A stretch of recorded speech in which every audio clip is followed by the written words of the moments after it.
সম্মানিত ভিউয়ার্স, আমরা দিঘি অর্থাৎ দিবর দিঘিতে এসেছি।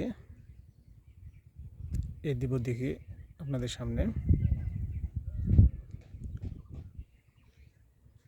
ধান ক্ষেত, আম বাগান, প্রশস্ত আম বাগান। দেখুন একটু, আমি ভিডিওটা আপনাদের উপর থেকেই দেখাচ্ছি। কত বড় আম বাগান, বিশাল আম বাগান। আম ধরেছে, জুলাই মাসে এই আমটা চলে আসবে।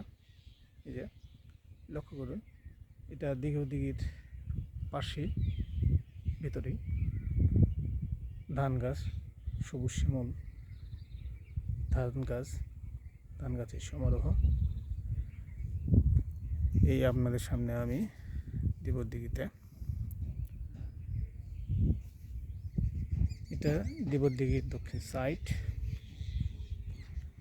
এটা মাটির রাস্তা চলে গেছে, এখানে আর পাকা করা হয়নি।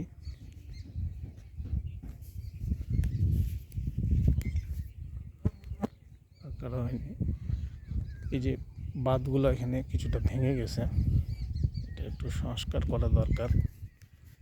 উদ্বোধন কর্তৃপক্ষের দৃষ্টি আকর্ষণ করছে, যাতে দিঘিটি ভালোভাবে সংরক্ষিত করে রাখে, কারণ এটা আসলে দেখার মতো কিছু জিনিস।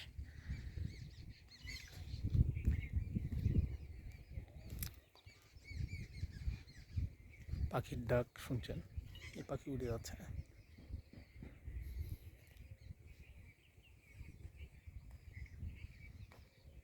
চারিদিকে সবুজ সমারোহ, সবুজের খেলা চলছে।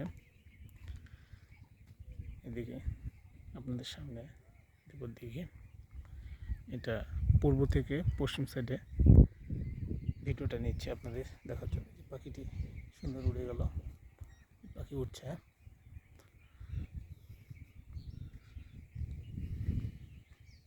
রাস্তাটি চলে গেছে আরেক সাইড, পূর্ব সাইড বসার একটা জায়গা রয়েছে। পূর্ব সাইডের ধান ক্ষেত, আম বাগানগুলো লক্ষ্য করছেন।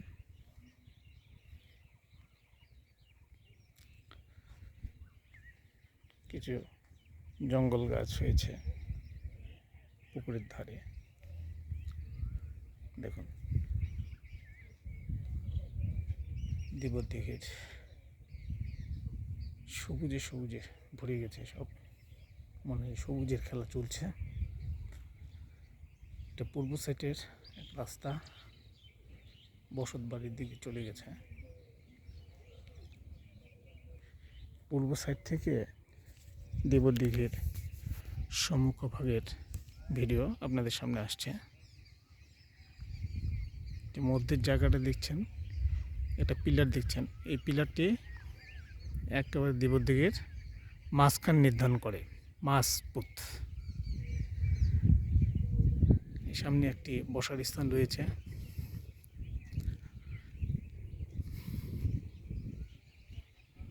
তো মনোরম একটা ব্যাপার।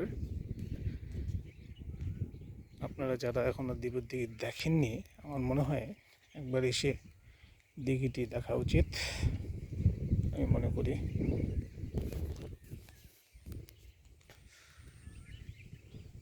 সুন্দর পাখিদের গান, পাখিদের খেলা, পাখিদের সুর ভেসে উঠছে।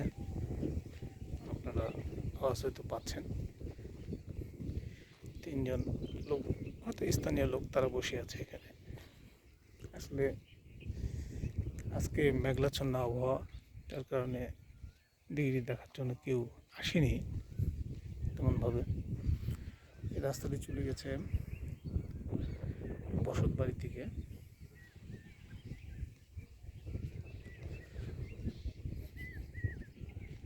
এটা পূর্ব থেকে পশ্চিম সাইডের, অর্থাৎ সামনের